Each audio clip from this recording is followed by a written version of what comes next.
Hello, Uganda. Good evening and welcome to your weekly show On The Spot. I'm your host, Patrick Amara. The guest on my show tonight is an entrepreneur.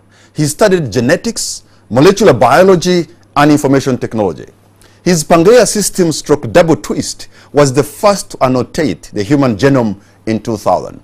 He also ventured into artificial intelligence, coming up with a software to discover new candidate drugs against sleeping sickness and malaria. He had a stint at the world-famous innovation hub of the information age, California's Silicon Valley. He's also a graduate of Stanford University, yet his humble beginning included growing up on a small hobby farm raising Nubian goats. On the spot tonight is a Jewish-American entrepreneur, Joel Bellenson.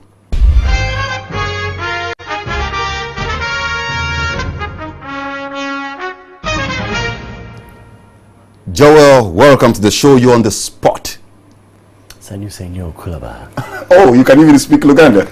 Mani bigambo lukumi muluganda bioka. I have been looking into your profile and I found that despite the fact that you have traveled the world, made money, millions of dollars, you have been at the frontier of technological innovations, you do also have humble beginning that include growing up raising Nubian goats. But how humble is your beginning, Joel? Well, I was privileged to have parents who were professionals. My father was a scientist and doctor, and my mother a teacher. But we never really lived a lavish lifestyle. The emphasis was always on learning and doing. Okay, so I understand you went to Stanford University, but the output of the money from a beehive in your family was enough to raise money to pay for Stanford University in first year. And yet Stanford is the top of the range kind of university. How unbelievable. Well, it was 100 beehives, actually. 100 beehives. 100 beehives. Tell us about your beehive story and how it pays for university. Well, my father was the real driving force as the beekeeper, and I learned from him. And we ended up having 6 tons of honey, and I sold it at the farmer's market, and that's how I paid for my first year. I think it was about $12,000, which at the time, in 1982, was a lot of money. And then after 1 year, what happened? How did you get Well, I was no longer there doing beekeeping with my dad, and so I took out loans, and I worked at university as a dishwasher and whatever I had to do to be able to pay. Washed dishes at the university to pay for your tuition? Yeah. You had a business or businesses at Silicon Valley that were dealing in genetics, biochemistry, microbiology, and information technology. Let's go step by step, Joel. I want to understand it. What were you doing in genetics? Well, when I graduated from university, I worked at the Carnegie Institution, and I learned to be a genetic engineer. We were trying to discover how plant cells convert sunlight into its electrochemical energy to make a biological solar panel. That was our dream. A biological solar panel? That's right. And how successful did you become? We didn't get where we wanted to go. Only recently have they really made the key breakthroughs. But along the way, I learned quite a bit about genetic engineering. And because I noticed that the steps we were doing seemed like they could be made into a routine, I used the fact that I learned to program computers as a child, and I made a robot to automate my work. You made a robot to automate your work. Is that after Stanford University or just before? That was after Stanford. Okay. So what this robot, what was it doing and how did it do it? It made artificial DNA, and the way it did it was... Wait a minute. A robot making artificial DNA. Is that what you said? That's right. How is that even possible? Well, what we had for the robotic machinery had many bottles of chemicals, and they had pressure that was pressing down on the liquid, and that would cause the liquid to want to go up into a tube. And then we had valves that would control whether the tube would open or close. Those valves were under control by the computer. And so I built into it a set of software that would decide which chemicals, valves would open for how long, and it would do a series of chemical reactions by squirting those liquids into the right reaction chamber and systematically build up the DNA molecule, and in the end It was something that prior to us doing that, maybe someone would get a PhD for working for 4 years and they would make one molecule. But with our machines, we were making about 20 molecules each day. Which also brings me to what you did in the Genome Project 2000, doing your is it digital twist? DoubleTwist. DoubleTwist, yeah. So how did you do that? Because I understand this project, you did it with a Ugandan scientist. I was about to mention him. Okay, so tell us about your Genome Project. So this company, Pangea. Pangea, yes. So we later renamed it to DoubleTwist. I started it with my best friend, Black American Dexter Smith, who had also gone to Stanford with me. And we started the company in Oakland, California, which you may have heard from various hip-hop songs. Yeah. And so we started the company there, doing software for various biotechnology companies in Silicon Valley. And we would get crazy dreams of how to look at biological information in different ways, and we would build software to model it. By 1995, I had succeeded at persuading Edward Chiruluta from Osaka. He was living in San Francisco at the time, and he was head of technical support for a software company whose products we were using. And I was so impressed with his patience and insight into helping me solve my software problems. I go, you really should be head of engineering here, not me. And I persuaded him to become vice president of engineering. And he's gone on to a great career. When our company eventually was bought by Merck, the big drug company, he became the director of information technology for all of Merck's research. And now he has a company doing genetic analysis in Silicon Valley. And he just raised $7 million for his company. So I think he's a great role model for Ugandans to look to have a different path. They don't have to just become Kiprotich. They could also become Chiruluta. But this human genome is some kind of a book of life, isn't it? That's right. What does it tell? What does it tell us? What does it bring to humanity? Well, it's part of us, right? Every human cell in our body has its nucleus, and inside the nucleus are chromosomes, and the chromosomes have the DNA sequence that my company was able to be the first to assemble and decode. And so what's in it?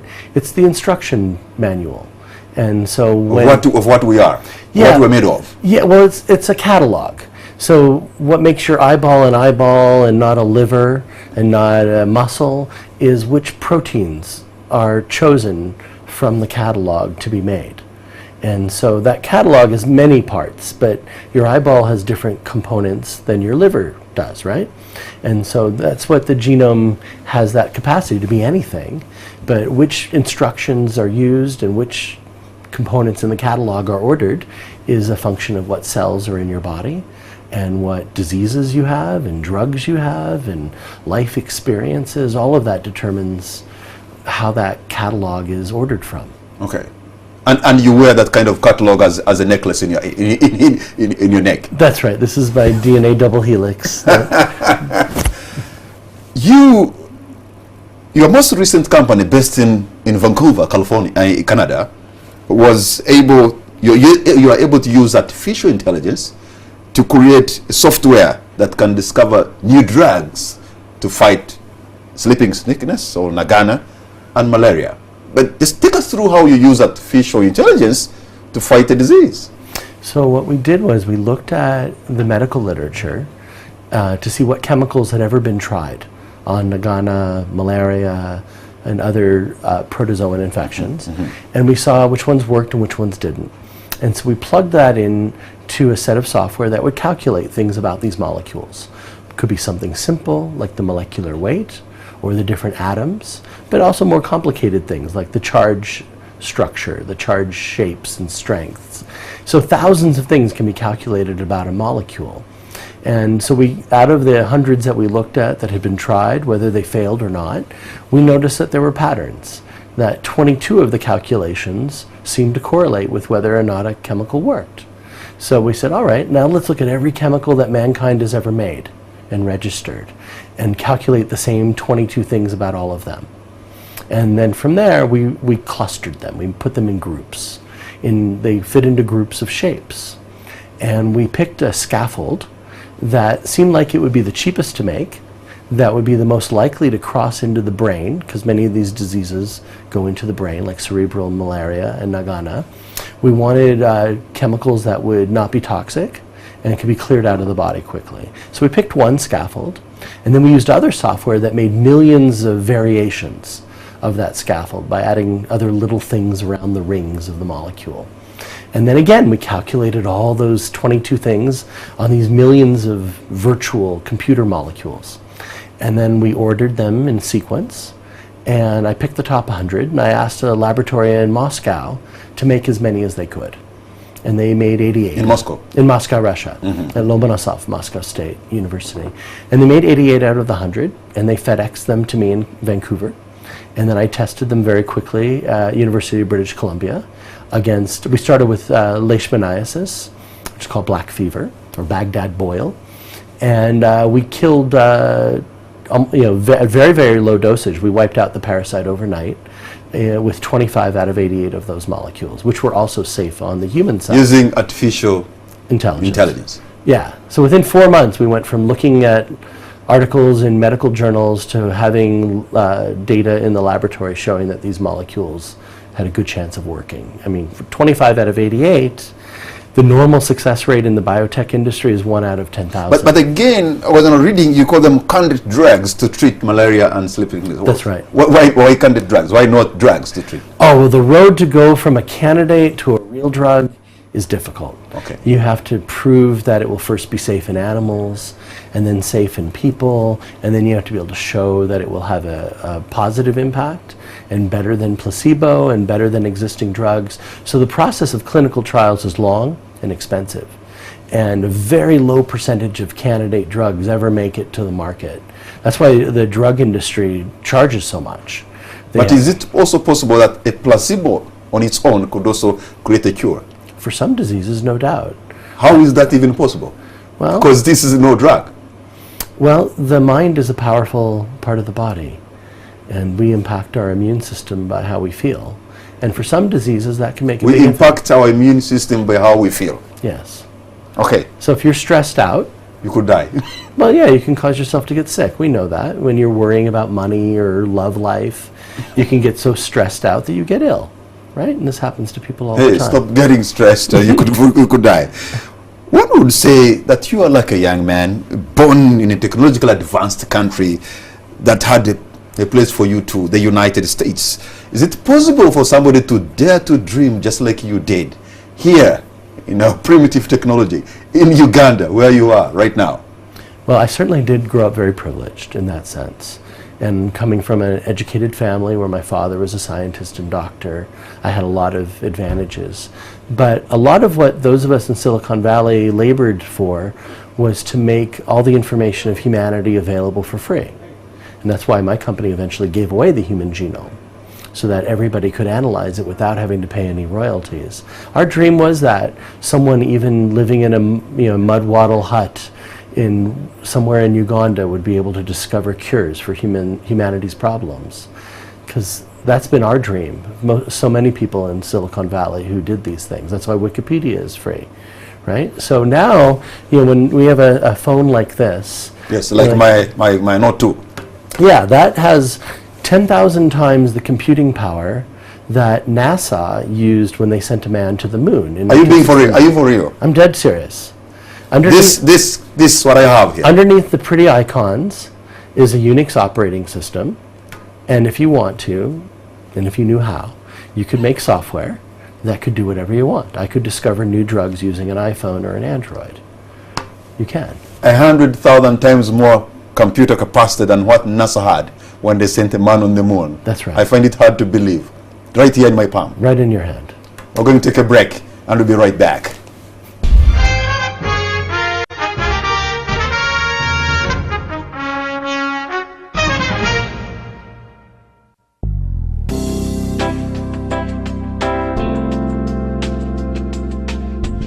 It is one of those ordinary days you wake up to the same old routine.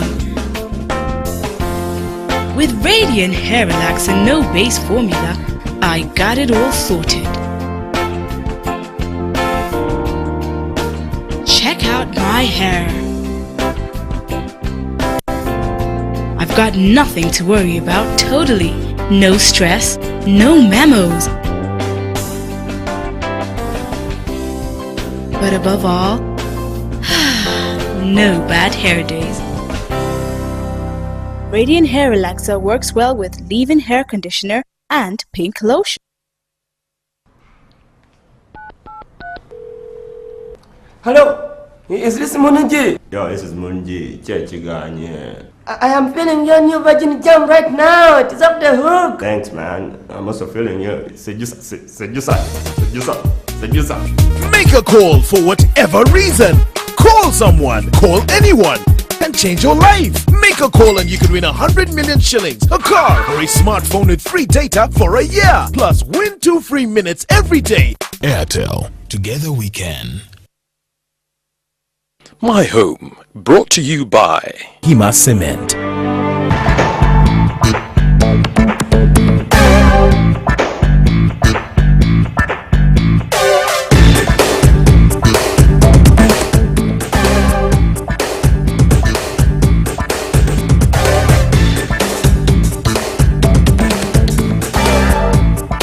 Build them a house that years can't touch.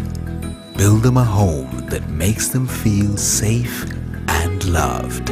When you build a home, build it with multi-purpose cement from Hima, because homes are built to last forever.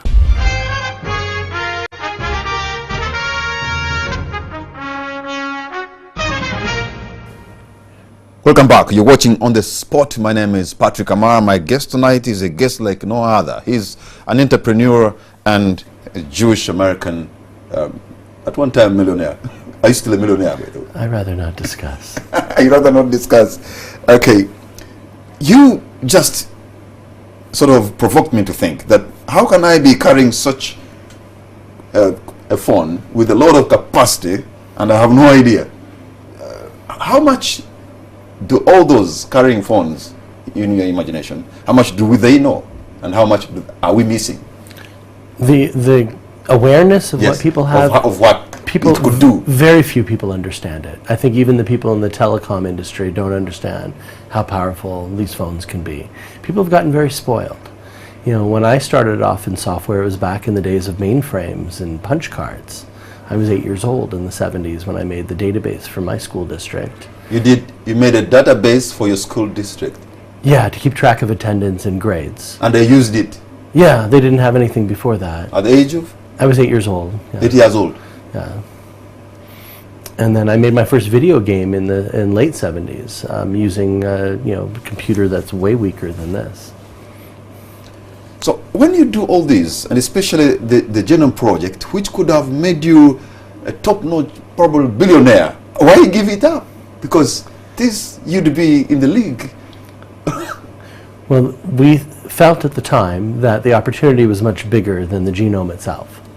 And the opportunity to automate drug discovery, to go from being confronted with a problem and having a new drug, or at least a diagnostic test, and get that done very quickly. Our dream was what we called Star Trek medicine. I don't know if you've ever seen the TV show Star Trek, or the movie. Mm-hmm. And they would have, a tricorder, a device that could immediately diagnose a disease, and they would discover new drugs by the end of the TV episode. So that was my dream. Could we discover a drug in an hour from being faced with a terrible Just disease? in case something happens. Yeah, like Ebola. Ebola-like. Exactly. You're faced with this problem, how quickly could you come up with a cure? So that was always our dream. So the genome was just one piece of the puzzle. And if we could get to the point where we could automate it all, which we did years later with the company that used artificial intelligence, we got it down to 4 months, a process that used to take 20 years. So we did collapse the time. It's not down to an hour yet, but that was our dream. So we figured, giving away the genome was the right thing to do ethically. I felt that the cost of getting DNA had dropped so much from when I first started as a genetic engineer in 1986. Back then, the theoretical cost of one human genome was $100 trillion. That was the theoretical cost. It was impossible to do. It was impossible. It would have taken 1,000 years and cost $100 trillion. By 1991, the cost had fallen 100-fold. And it was down to, I guess, about $100 Well, it went from 100 billion down, 100 trillion down to 1 trillion.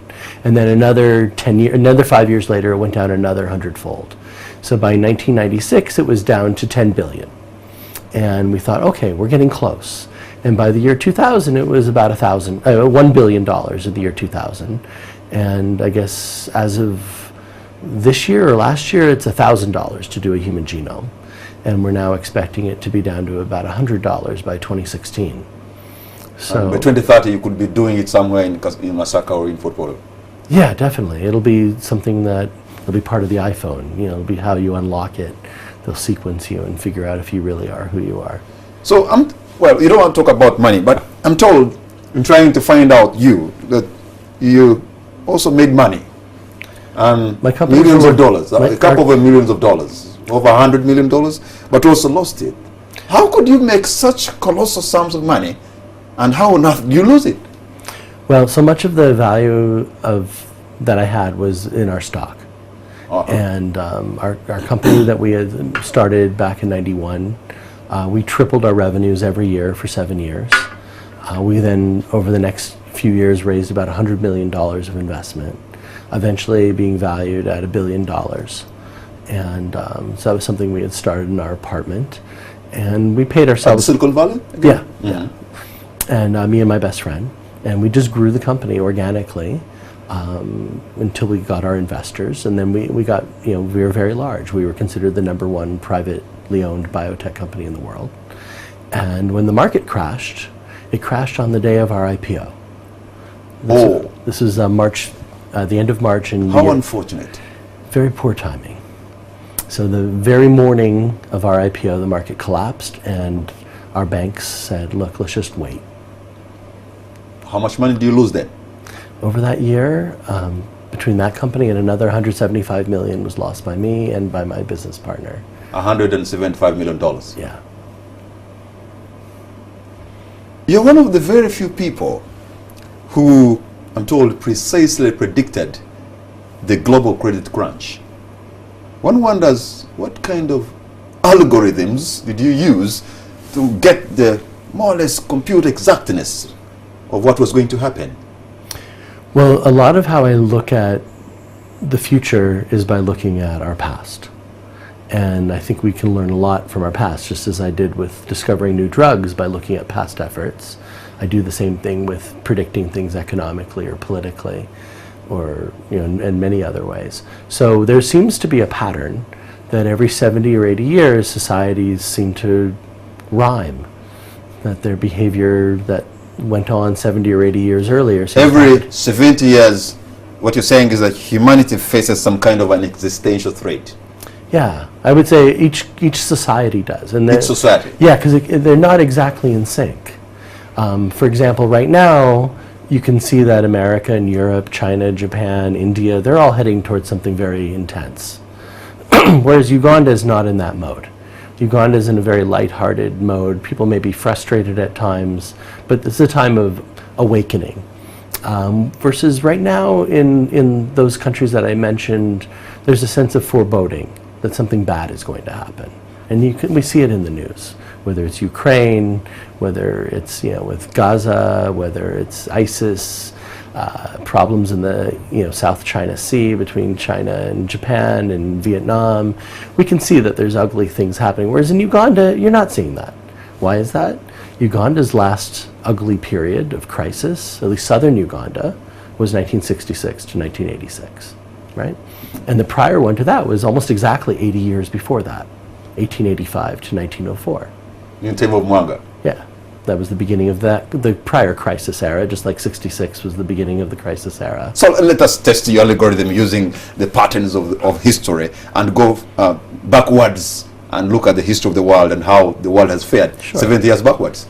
So, right now, as we were discussing, the financial crisis that I would say didn't just hit in 2008, but hit in 2000 first. And, but pick whichever date you want. If you rewind to 1929 with 70 years back. Yeah, 70, 80 years, depending on which crisis you want to look at. It's almost 80 years if 2008 was your crisis year or beginning, or if it was 2000, it's 70 years, but somewhere in that range. And then if we rewind before the Great Depression, 1857 was a big collapse, and that led to wars, right? Civil War in America, German unification, Italian unification, many wars in the 1860s. Rewind 70 or 80 years before that, and you had the bankruptcy of the French monarchy in 1789. And the French Revolution. That's right. And then rewind 70 or 80 years prior to that, and you're at 1720, which was the Mississippi and South Seas bubble. Oh no, okay. And then you go again, rewind yet again, 1637 was Dutch tulip mania, where people were gambling and borrowing, 30 years worth of salary to buy a tulip bulb. And you rewind before that, and then it's the bankruptcy of the Spanish monarchy. Okay. It's frightening that it's so predictable, actually. Okay, it's so predictable. So 70 years from now, scare me if you can. We'll be dead most likely, unless some amazing breakthroughs happen. For those who will be around. Yes. So you want to look at Uganda? You want to look Uganda. at in 70 years from now? Well, who knows what crazy things will be happening then? I mean, look how the cell phone and television and bodas are transforming Ugandan society today, and imagine what the technology 70 years from now will be doing, and the new cultural things that will be happening. But when you used these patterns to analyze what would happen, in a way, you were never taken serious. But did you also see it in your analysis that you will say the rating is on the wall, but nobody is going to take you serious? Well, I had already seen that in 2000, because I warned my board of directors that there was going to be a colossal crash of the dot-com bubble. I'd warned them 6 months earlier. The dot-com bubble? Yeah. 6 months earlier, I showed why it would happen by the day it happened. It would happen in March or April. And I watched, to my huge disadvantage, that people had incredible trouble shifting gears. People just could not believe that things would go so harshly in reverse. And obviously it happened again. In 2007, I told many people, both here and in America and Canada, that the US financial system was going to collapse. Europe would begin to unravel and reveal that it was a fraud. That Kenya would begin 20 years of escalating ethnic conflict. And 20 years of escalating ethnic conflict. Yeah. We're still in that phase. Well, yeah. I mean, and that was again through analogy, through history, right? Because Kenyatta wrote his letter from jail in the 1930s, and by 1942, Mau Mau had begun, and it ended, in the 50s. So again, you move 70, 80 years ahead. And no, I don't know, I find difficult where to place you. In molecular biology, in genetics, in information technology, in history, in commerce, where is your bearing? Where's your focus? Well, my parents put a lot of emphasis on trying to be a Renaissance person. What? You were supposed to be well-rounded. Okay. That was my parents' biggest fear, was that I would focus on only one area. And so they didn't want me to be too focused. They wanted me to have a broad exposure to many different fields. So that's, I think, why I ended up this way. Okay. Let me come back to your innovations. One other innovation you had was called digital scents, where you had you could create a scent or a perfume of choice by just using computer. Maybe you can even give us Giorgio Armani or some kind of Chanel 5 here or sculpture. How can you on earth use computer to create perfume? Well, it was actually computers with biology. Okay. And chemistry. So what we did was we found the genes, the DNA, that coded for the neuroreceptors in your nasal. The neuroreceptors. Yes. And we there's like 400 of those. So your eyes have rods and cones to see color, and in your nose there's over 400 of these types of receptors that detect fragrance. Over 400 neuroreceptors in my nose. Of types of, yeah. Okay. And so we found the DNA for those. And I was able to use my friend's girlfriend's data. She had found the genes for this in mouse and rats. She won the Nobel Prize for it, Linda Buck. So I used her data and found the same genes in humans, and then I modeled the neuroreceptors in 3 dimensions in the computer, modeled how fragrances would stimulate them, and made a mathematical representation for fragrances. And then we made a machine to reproduce them, like an inkjet printer. You know how when you have color printing, there's 4 colors, and they get combined in different amounts to make the millions of colors, right? So what we did, we used 64 basic fragrances, And by activating them in very minute amounts, we would blow a scented breeze towards you while you played a video. Blow a scented breeze. You Yes. blow a Chanel 5 to a lady. Yes, or imagine you're playing a video game, and you're in a racing game, and while you're driving, there's burning rubber, your radiator is boiling over, maybe you're driving along the coast and you're smelling the ocean, or driving through a forest, so all that you would smell. Or you're watching a movie, right? You're watching a DVD movie, and you have a scent track go along with it, just like you have a sound track. So this could also find its way in the 3D or 5D kind of movie cinema, maybe 6D this time around, because that's what is lacking now, to smell the ambience and whatever scene you're watching. That's right.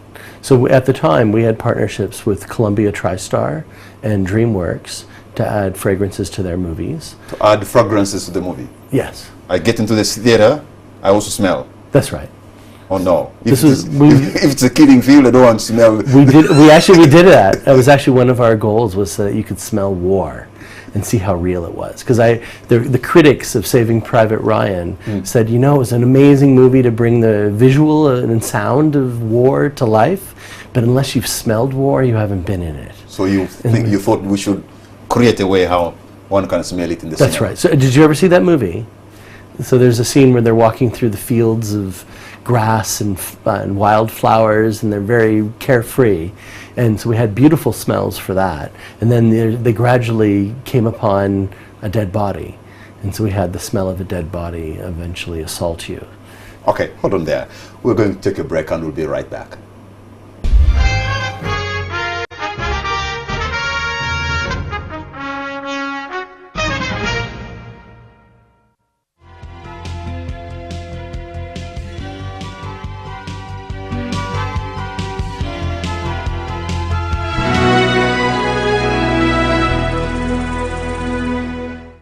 Use White Star Laundry Bar Soap with a lemon fragrance, and you'll have a fresh, clean day. Be like a star. Use White Star. Don't disturb Daddy. My daddy is not star. White Star Laundry Bar Soap. All day fresh clean. 22 artists, 44 collaborations, 5 countries, 9 episodes.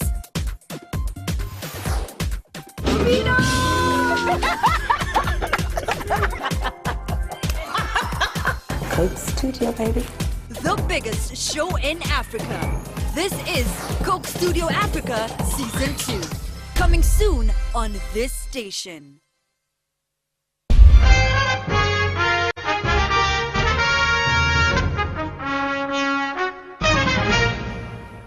Welcome back. You're watching On The Spot. My name is Patrick Amara. My guest tonight is an entrepreneur, Joel Bellenson, and he's an all-round kind of guy. Sometimes we say there's no jack of all trades, but I think there's one, and a master of all, by the way. Joel, when we talk about the innovations, the computers, nanotechnology, and all that, and what man has been able to do and accomplish, one wonders, where are we headed? Are we not going to a time when artificial intelligence could take over? Isn't that possible? It's already happening. It's already happening right now, in all kinds of ways. I mean, obviously, I used artificial intelligence to discover new drugs, but it's already intruding in every way. You use a phone, and it recognizes your voice, and soon it will be able to translate your words into any language. Right? And that's going to take a huge amount of artificial intelligence. There'll be diagnosis for diseases. Actually, Macquarie University has tried to use a phone to diagnose, I think, malaria. Exactly. And there'll be many, many advances that'll happen very quickly. And these computers will diagnose diseases based on the smell of your breath, or many other factors, or looking into your eyes. It's penetrating everything now. And Google has the Google car, which drives itself. Right? And so imagine how that would change transportation in Kampala if we didn't have taxi drivers anymore. So, but then doesn't that at one point, 100 years to come, become dangerous to humanity? Probably much sooner than that. We could be running away from our own machines. I think right now we're on a course that we've been on for a long time, very predictable again. Within 15 years, there will be computers that have the calculating capacity of the human brain that will cost $1,000. You have a computer as smart as a human brain. That's right.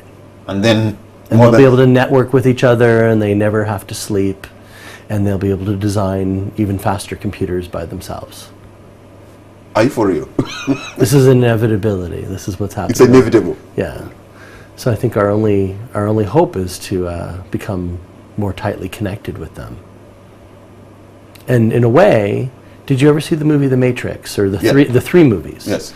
And that's that whole story of dealing. We're looking at it after the fact, where the computers have already taken over and subordinated the humans. And you see in that movie how the only real resolution was to become one with them. So fuse into it. Or that's right. That's what happens in the end, right, of the three movies. Neo becomes one with the computers, and that ends the war between the machines and the humans. And I think that would be our only hope of stopping it in the first place. Okay. And we're already moving in that direction. We're doing it already, right? You have your phone with you constantly, right? Probably even in your bed, even. By the way, okay, it's already embedded in me. It's almost fused. You can't even imagine to move without it. Yeah, and Google Glass has glasses now you wear, and Motorola has an earbud, and so it's becoming. We're already fused. We're becoming cyborgs. It's an inevitability. I'm not saying it's good. I'm just saying it's happening. So, which also makes me wonder, Joel, where are we headed? Self-destruction mode? Well, I like to view it more positively. There's a chance for transcending what we are. I think that we've focused a lot on problems that I think are going to go away, like climate change, and instead we've ignored some of these other questions. And now you're very provocative, I know, to say that climate change will go away. How does it go away? Because climate change is a big deal. It could wipe us off. Yes, but you've seen the tsunami in South Asia. But the thing is, the solution is moving much faster than anybody realizes. Like what? Solar power, notably. The amount of solar power manufactured has doubled every 2 years for 73 years now, since the first solar panel was made in 1941. And as a result, every 2 years, like 2 years, 2 years, 2 years, keeps on doubling the amount of solar power, the amount of that's manufactured. Doubles every 2 years. That's right. World over. World over. And how does that help in climate change? Because the more they make, you get the economies of scale in industry. The more you do of something, the better at it you get. It's the learning curve, right? And so as a result, the price of solar panels falls about 80% every decade, 70, 80% every decade, and has since 1940s.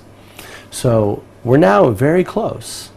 Within the next 3 to 5 years, solar will be the cheapest electricity on the planet, cheaper than hydro, cheaper than coal, cheaper than natural gas. And as a result, just from strict economics, profit seeking, companies will be deploying solar instead of any of the other fossil fuel technologies.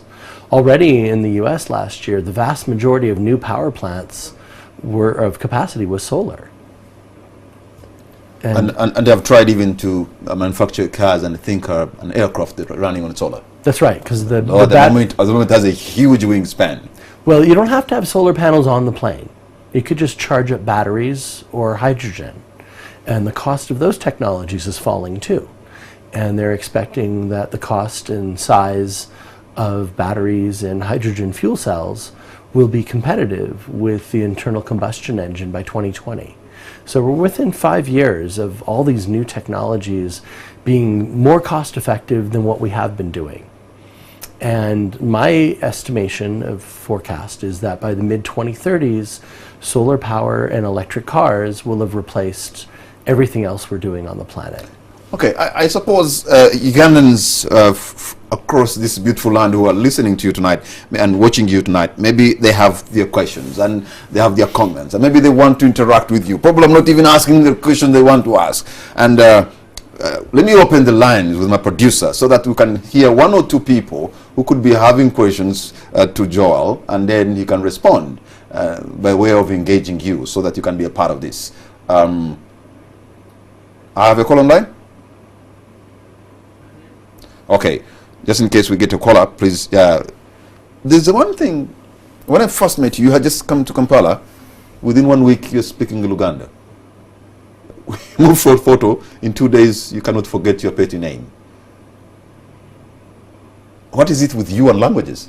How, which is so incredible, because you are, even when you stepped in here, somebody said her name, Navankema, and you are able even to spell it. Where do you get that gift from? I think it's from my family. I never met them, but my grandfathers each were able to speak 12 languages. Your grandfather spoke 12 languages? Yeah. And maybe it's just part of, the gift of being Jewish and having been kicked out of country after country. Certainly culturally, my parents always taught me the value of learning languages. They said it always opens up new doors and windows, and you never know when you have to pack your bags and move somewhere else. And, okay. So you speak Hebrew? Yeah, a little bit. And I grew up speaking Spanish as well. And then when I studied in Tokyo, I learned Japanese. And I took 1 year of Arabic, since Jews and Arabs are brothers. And you speak a little bit of Luganda here? Mani bigambo lukumi muluganda bioka. And you have a petty name? Empakwa Twoki. Okay, I have a call online. Okay, hello? Hello. Yes, sir. This is Kema Sweat. Yes, Emma, go right ahead, you're on air. Thank you very much for hosting. Yes, if you can turn on. My question to him is the creation of an intelligent software. Hello? Yes, can you, if you can turn up your voice a little bit. I'm unable to hear you well. I'm also asking my producer to help me so that we can hear you. Okay, let me read this. That is super. That is super. Go right now. We can hear you now loud and clear. I'm saying. Yes. Our guest planning to develop a software that it is intelligent. It can interpret. If someone is sick, maybe last person of malaria you have mentioned. Now, I wanted him to clarify for me about the aerobic, the new aeroplane that it is using solar. He was mentioning hydrogen, and you talked about the wings are very big. I saw the wings were very large and big. According to me, I thought on top of that aeroplane, there are solar systems. Okay. The possibility of how a plane could run on solar energy and yet have a shorter wingspan or something like that. So, I think having solar panels on a plane or a car sounds sexy as an idea, but it's not that practical. Because to have the power you really need, you need to be able to have a lot of surface area to be able to generate enough power to be stored to have a long flight. So the real solution isn't to put the solar panels on the plane, but to be gathering the energy with solar panels on the ground and have that charge a battery or generate hydrogen that would be stored on the plane.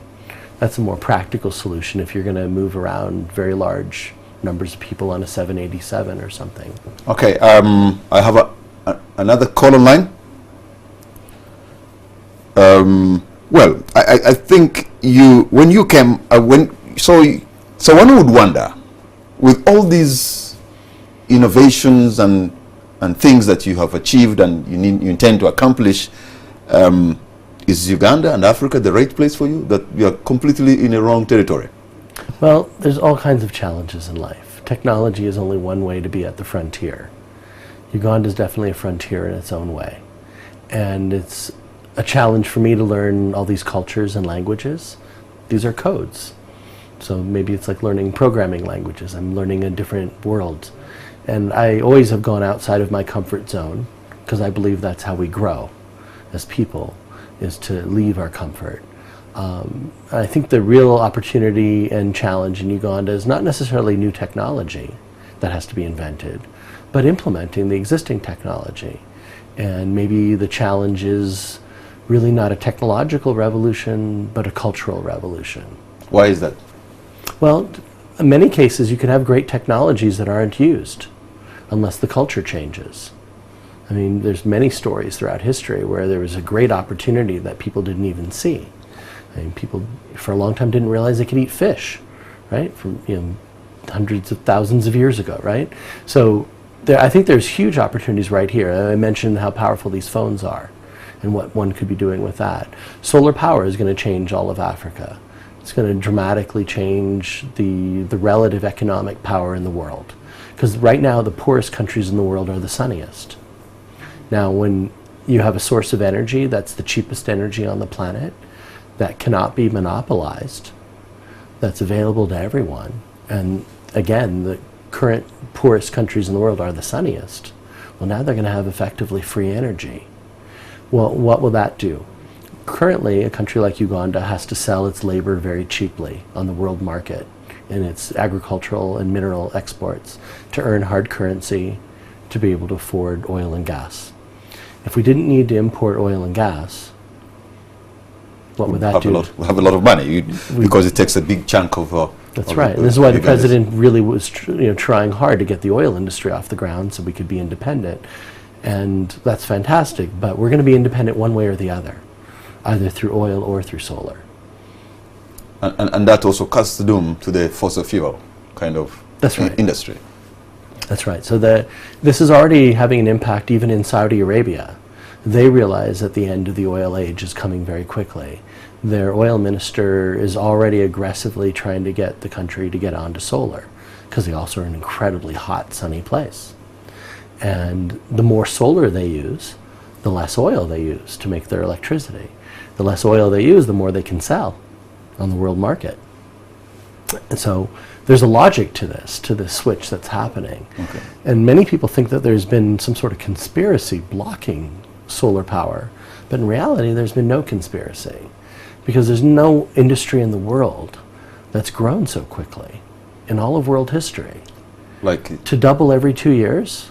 Like solar power. Like solar power, yeah. So if the oil companies were holding it back, they're doing a very bad job of holding it back. They have failed.